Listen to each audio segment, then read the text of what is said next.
السلام عليكم. اليوم نتكلموا على الموضوع اللي مطروح هاد الأيامات.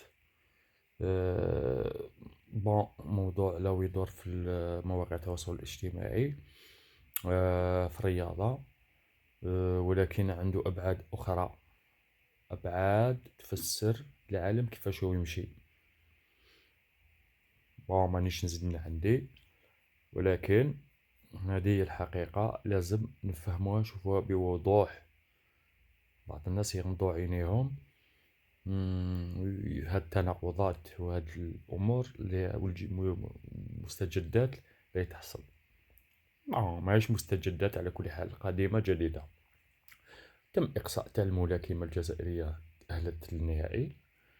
أه كانت قادرة تحصل على الميدالية الذهبية ومرجحة ترجيحا تقدر تقولوا شبه كامل، على خلفية تحليل الدم تاعها لقاو نسبة الهرمونات الذكورية مرتفعة عندها. نعم، لا مورفولوجي تاعها نوعا ما ذكورية، معناتها في الوجه، ولكن الجهاز عندها جهاز جنسي أنثوي إلى آخره. معناتها أنثى، حنا نعتبروها أنثى ماهيش ذكر.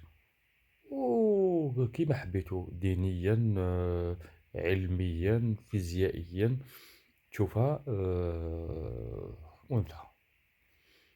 أول مرة نشوفو دخلو هاد العفسة تاع الهرمونات، إلا في بعض الأحيان، مثلا استعمال معناتها استعمال انجيكسيون، معناتها كيما نقولوا حقن تاع رفع من الهرمونات الذكورية، باش حتى كيما نقولوا الجسم تاعهم يتقوى ويتحملوا إلى آخره، خاصة في التدريبات. هذه لا طبيعيا هي عندها نسبة تاع الهرمونات الذكورية مرتفعة. كيفاش تفسروها هذه؟ التفسير تاعها عميق نوعا ما. هنا لاحظوا دخل ماشي السياسة، كما ما في نقولوا الدولة العميقة والدولة. هذه الدولة ما الأعمق، كاين دولة وكاين دولة عميقة وكاين الدولة الأعمق. وتلك الدولة الأعمق هي تابعة بمعناتها لوبي، ولا نقدروا نسميوها فريماسون، ولا كيما حبيت. مترابطين هما عندهم نوايو، معناتها ما ندخلوش في العمق تاع هادشي. واش معناتها؟ هادية إقصاء بسبب الهرمونات المرتفعة الذكورية لأسباب طبيعية. معناتها تقدر النساء عندهم مرتفعين ولا منخفضين، موجودة سواء في الحيوانات ولا في الإنسان. هنايا نشوفوا بلي راح تولي لا سيليكسيون واحدة أخرى، تولي اعتبارات واحدة أخرى. بمعناتها مالا هكذا تولي تفرض قوانين، تولي أي واحد ذكر ولا أنثى تقيس له هرمونات وانت تسيليكسيونيه إلا هو ذكر ولا أنثى في الرياضة. ما عنده جهاز عضوي ذكري بصح تقدر ديرو امرأة ويلعب مع النساء، والعكس صحيح. هذا هو المنطق هنا. معناتها لاحظوا باللي رانا رايحين ليها. العالم هذا ويشجع الشذوذ الجنسي، حنا نسموه الشذوذ الجنسي. وبهذه الأطروحة الجديدة راح تولي اختيارات ولا تنقيحات، ولا نسموها، نقدروا نسميوها لا سيليكسيون. معناتها الذكور والإناث ما ياخذ اتجاه آخر، مش اتجاه اللي كنا نعرفوه من الخلق، بداية الخلق أو الخليقة. أمر حنا نقولوا خطير. وعلاش لحقت غير الجزائر تاخذوا هذا القرار هنا؟ الأمر عنده اعتبارات استراتيجية جيوسياسية، مع الأمور اللي تصرى في العالم في أوكرانيا وروسيا والجزائر والمروك. هادو نتكلموا عليهم في مواضيع أخرى، لأن القناة جديدة ومازال ما لونسيناهاش. بمعناتها هاد الكلام اللي نتكلم فيه الآن هو فقط معناتها نوع من الدخول. هنايا نقدروا نقولوا باللي راح نوصلوا إلى هذه المرحلة، ودوك العالم وبدا يفرض بعض الأمور. الأمر الغريب هذا الأمر كبير شوية، هذا الأمر خطوة للدولة العميقة اللي احنا ما عندناش. الدولة الأعمق ما عندناش احنا في الجزائر. لو كان عندنا، لو كان مطبعين مع الصهاينة، ممكن رانا متفقين مع المروك، ممكن رانا دايرين علاقات أخرى، ربما رانا ضد روسيا بأشكال بشكل غير مباشر، ولا يكون عندنا ميل ضد روسيا إلى آخره. نتكلموا هاد في المواضيع المقبلة إن شاء الله، ونتعمقوا في بعض الأمور. هذه فقط بتيت سيكونس معناتها فيديو قصير فقط للبداية. شكرا وصحة سحوركم. السلام عليكم. اليوم نتكلموا على الموضوع اللي مطروح هاد الأيامات. موضوع لو يدور في مواقع التواصل الاجتماعي، في الرياضة، ولكن عنده أبعاد أخرى، أبعاد تفسر العالم كيفاش هو يمشي.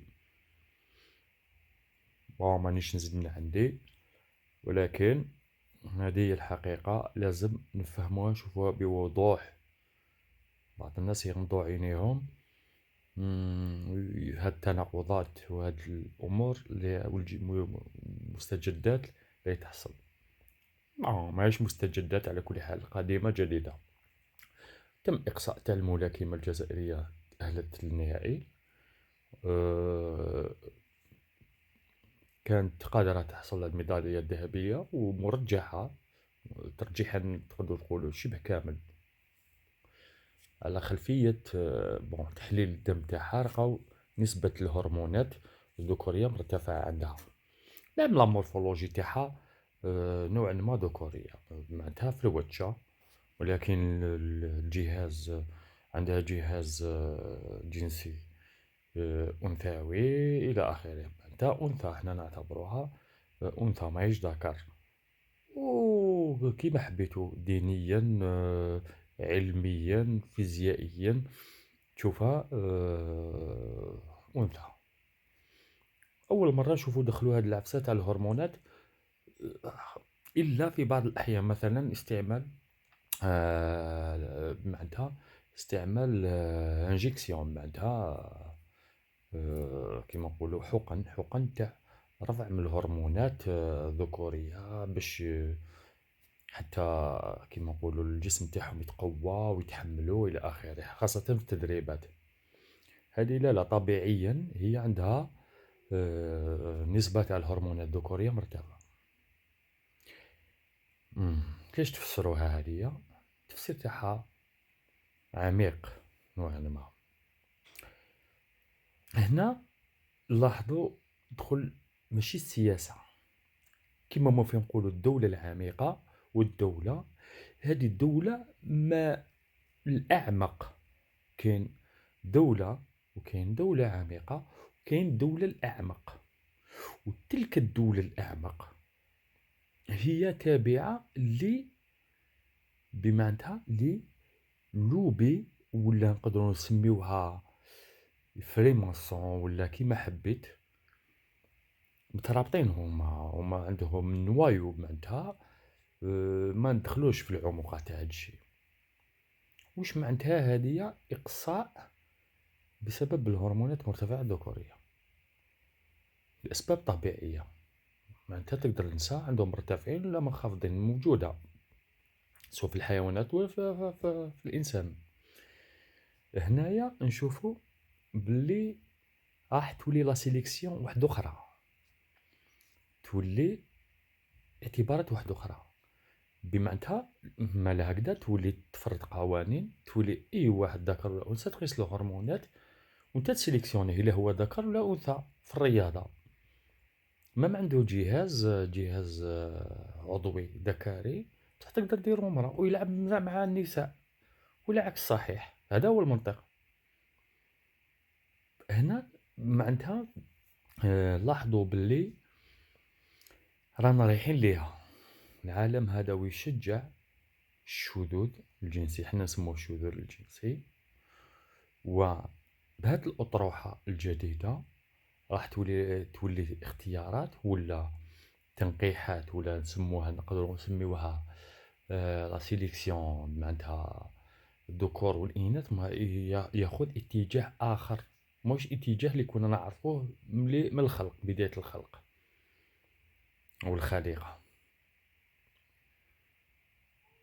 أمر بون حنا نقولوا خطير. وعلاش لحقت غير الجزائر تاخذوا هذا القرار هنا؟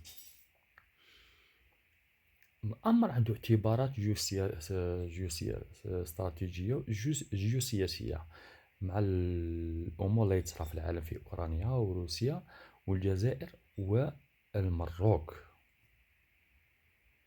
هادو نتكلموا عليهم في مواضيع أخرى لأن القناة جديدة ومازال ما لونسيناهاش.